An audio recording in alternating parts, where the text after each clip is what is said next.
9h14, trilha de eleição aqui para abrirmos mais uma entrevista da nossa série de conversas com presidentes de partidos. Hoje é a vez do presidente do PDT, Carlos Lupe. Deputado, bom dia, seja bem-vindo aqui à Rádio Bandeirantes. Da Band que nos dá a oportunidade desse debate. Obrigada, deputado. O PDT, o seu partido, tem Ciro Gomes como pré-candidato à presidência da República. Vou trazer aqui hoje o resultado da pesquisa que foi divulgada nesta manhã pelo Instituto Quest. Pesquisa estimulada para presidente, primeiro turno. Lula 45, Bolsonaro 23, Sérgio Moro 9, Ciro Gomes 5, João Dória 3%. Esse índice de Ciro Gomes incomoda o partido nesse momento, deputado? Não incomoda não, porque o processo de pesquisa eleitoral é um pouco a fotografia de cada momento, né? Então, a cada momento, nós temos uma realidade, né? Nós estamos há 10 meses da eleição, essa eleição só acontece em outubro, a população está preocupada com o Covid, a população está preocupada com a inflação, com o desemprego. Quem está ligado mais em eleição presidencial somos nós da política, nós do jornalismo, os possíveis candidatos. Então, eu acho que isso ainda não chegou na base da sociedade. E é claro, quem já foi presidente, como é o caso do ex-presidente Lula, ou quem está na máquina do governo, como é o caso do Bolsonaro, tem algumas vantagens, porque são os nomes mais conhecidos e mais lembrados. Deputado, Sônia Blota aqui, tudo bom com o senhor? Um ótimo dia, obrigada por participar do Jornal Gente na Rádio Bandeirantes. Eu gostaria de conversar com o senhor sobre os recentes brigas, né, entre o candidato Ciro Gomes e o partido. Esse descontentamento não pode refletir agora nessa largada inicial para a corrida eleitoral, deputado? Sônia, com todo respeito, eu quero saber quem é que faz essa briga, quem é que participa dessa briga. Porque no jornalismo tem muito isso, fala assim, está dividida a bancada e não diz o nome, não tem porta-voz, então é uma espécie de briga anônima ou fake news, porque não existe isso, né? Nós temos um partido que tem presença nacional, tem 42 anos de existência, nós temos 27 deputados federais, 3 senadores da República, governadores, somos o 5º partido no número de prefeito. Então nós temos uma realidade, um partido orgânico há 40 anos. Divergências, diferenças vamos ter. Por isso o nome é partido, né? Não é parte de um todo. Agora, briga não existe. Pode ter divergência aqui e acolá, mas o partido está muito unido em torno de um projeto nacional de desenvolvimento que o Ciro representa. Um projeto para o país, um projeto em que a gente verifica e aponta os erros, as falhas e as possíveis soluções para cada setor do Brasil, como desemprego, como a área da energia, como todas as áreas do crescimento que a gente precisa ter na economia brasileira. Divergências, todos os partidos têm. Uma briga não existe nenhuma. Estamos conversando no Jornal da Bandeirantes Gente com o presidente do PDT, Carlos Lupe. Eduardo, presidente, bom dia para o senhor. O PDT, como outros partidos, nas últimas eleições, passaram por um fenômeno que dá para dizer que é novo, ainda é novo.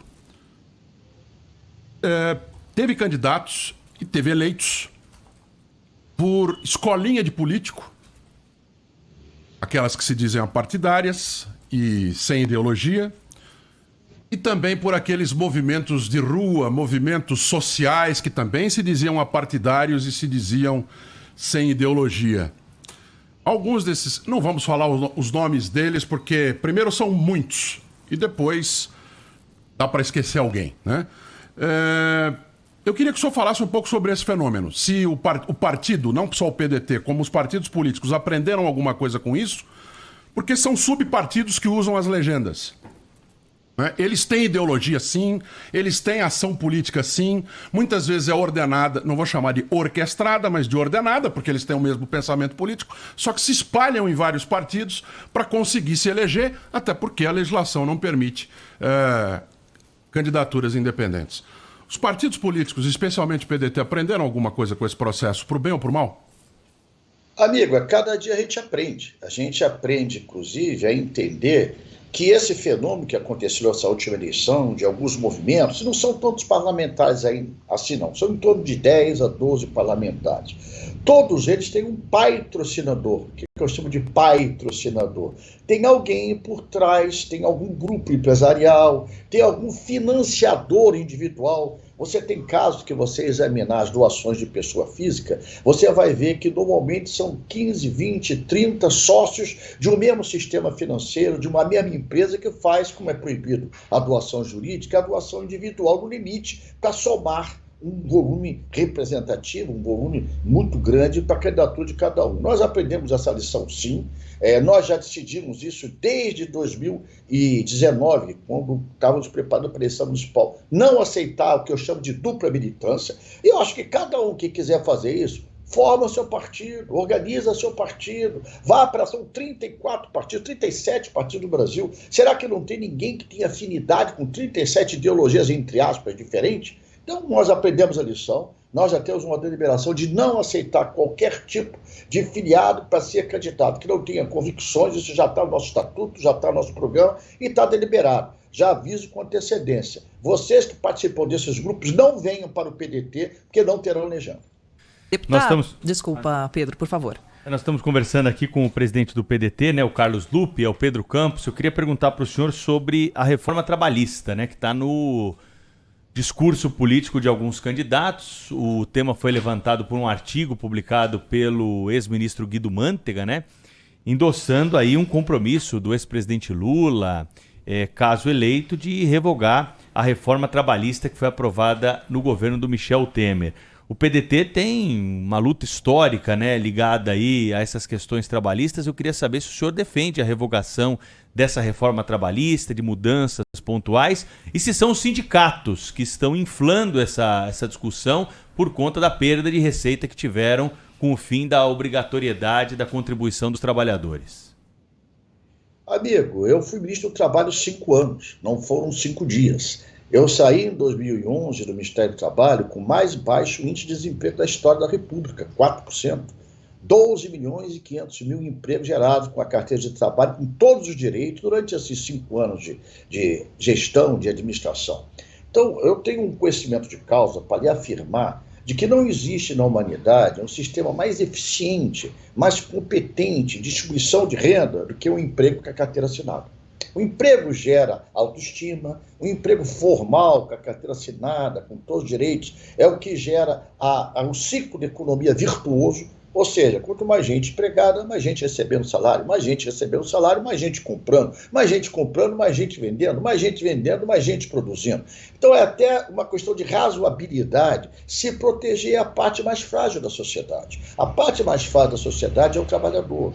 O que se fez dessas anti-reformas, que muitos chamam de reforma, mas eu chamo de anti-reforma porque só tirou direitos. Você criou uma flexibilização na legislação trabalhista criminosa, tirando o fundo de garantia com emprego temporário, fazendo com que a PJ seja um escape para se burlar as regras legais das contribuições dos impostos devidos, né? Não só a contribuição do FGTS, como o INSS, PIS. Então, todo esse processo fez esse desmantelo do processo da política trabalhista brasileira. Olha aí que os índices que nós estamos perto de 14%, 15% de desemprego. Se fosse a solução, entre aspas, essa reforma, essa flexibilização, por que não está gerando emprego?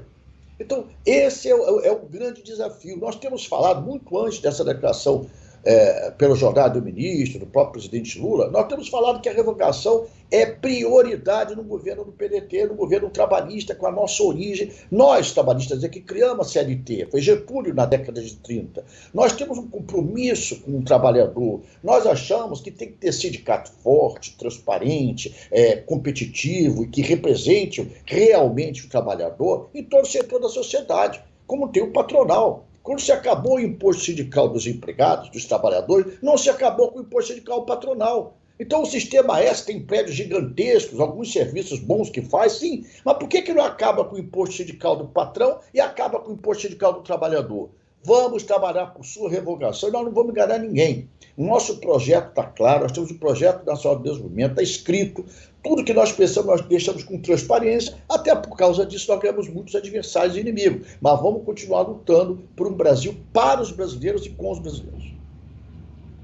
Deputado, segundo pesquisas, a candidatura do ex-juiz Sérgio Moro tem avançado. Eu gostaria de saber como que o PDT e o Ciro Gomes se posicionam quanto a isso e se é possível Ciro e Moro disputarem os mesmos eleitores na visão do senhor. Olha, primeiro, eu já vi em alguns momentos, até nesse processo que foi antecipado pelo desgoverno que está aí, esse profeta da ignorância Bolsonaro, nós estamos discutindo a eleição com muita antecedência. E eu já vi nesses processos de pesquisa aparecer nomes como Luciano Huck, com bons índices, aparecer nomes com o ex-ministro da Saúde. Então, a cada hora tem um nome que, entre aspas, aparece favorito, ou melhorando, crescendo na pesquisa, para querer colocar um espaço político natural e legítimo de cada um. Isso não nos assusta.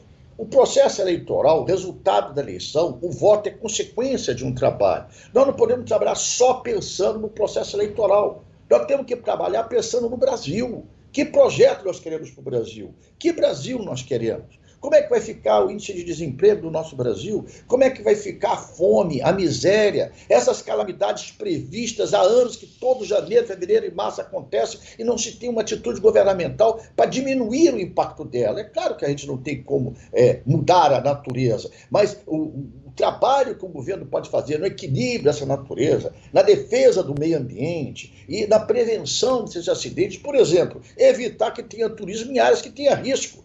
Então, tudo isso tem que ter um projeto. Então, nós acreditamos muito no nosso projeto, que é o Projeto Nacional de Desenvolvimento. O Ciro representa, ele encarna, ele coloca a voz, ele dá face a esse projeto. E nós acreditamos que o que tenha de adversário, nós temos que fazer debate. O Ciro tem desafiado permanentemente um debate. Vamos fazer um debate, Moro. Vamos saber o que ele pensa.